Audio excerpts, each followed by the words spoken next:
The Pathless Path by Philip Jacobs. Introduction. The great 13th century Persian poet and mystic, Jalaluddin Rumi, writing in his epic poem, the Masnavi, tells the story of a man who lived in Baghdad, who kept dreaming about the existence of a great treasure in a particular house in Cairo. Eventually, he decided to set out in search of a treasure in his dreams, and after many adventures arrived in Cairo.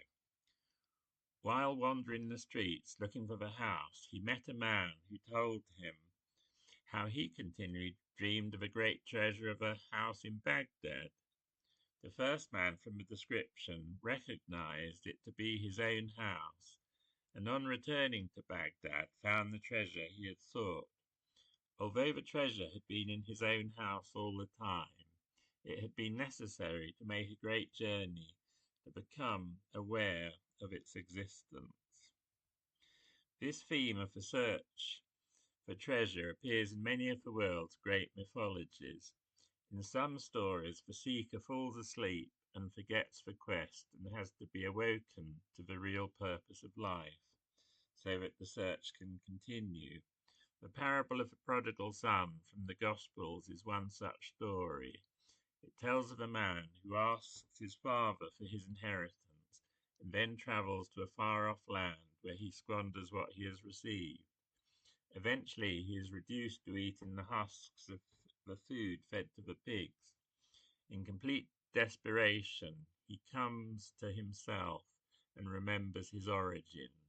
He starts the journey to return back to his true home, and his father, seeing him from afar, runs out to meet him. My understanding of the meaning of these stories is that before birth we exist in a state of total unity, but at birth and in subsequent childhood we start to experience ourselves as separate individuals in a separate external world. We know we have lost something, but we don't know what it is. So as we grow up, we start to project that sense of loss onto our life goals. We may seek contentment in material gain, in better careers, in relationships, in alcohol or other drugs.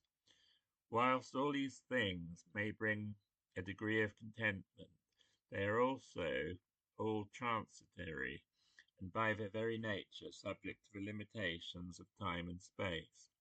So the feeling that something is missing continues.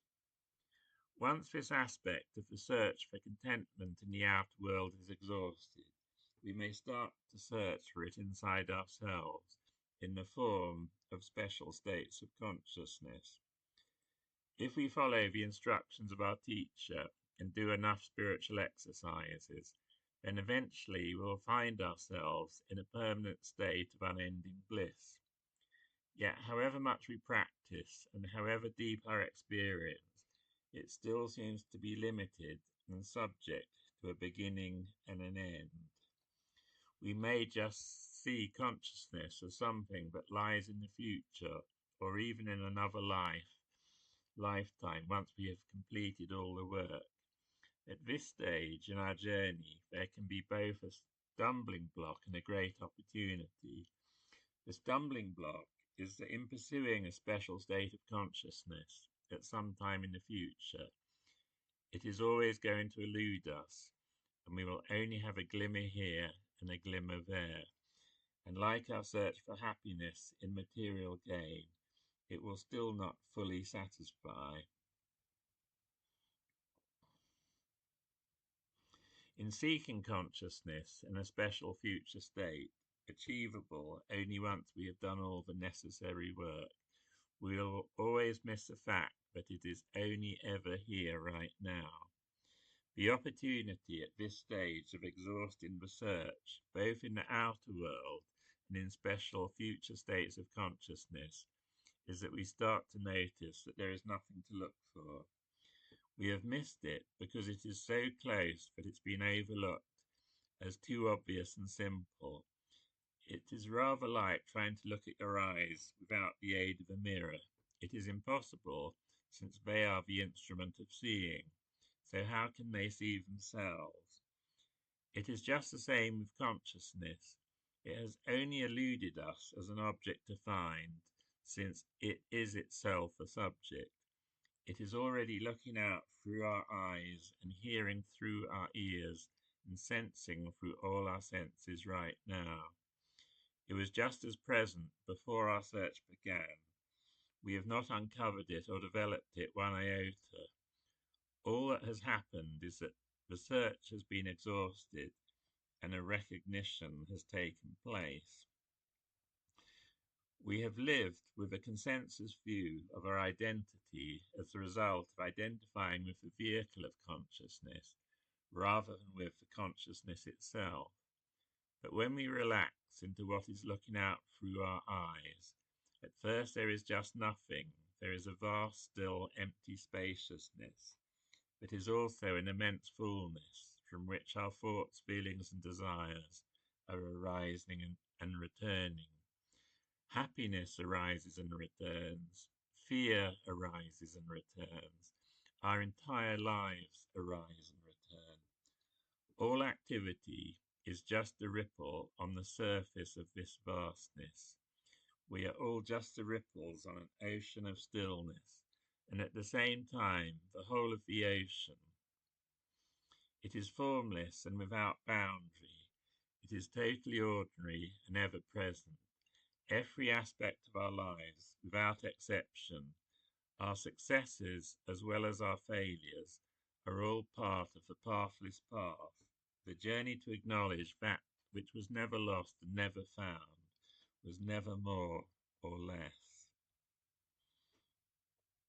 You no longer see yourself as a separate entity acting on a separate external world, getting frustrated when it doesn't go the way you think it should.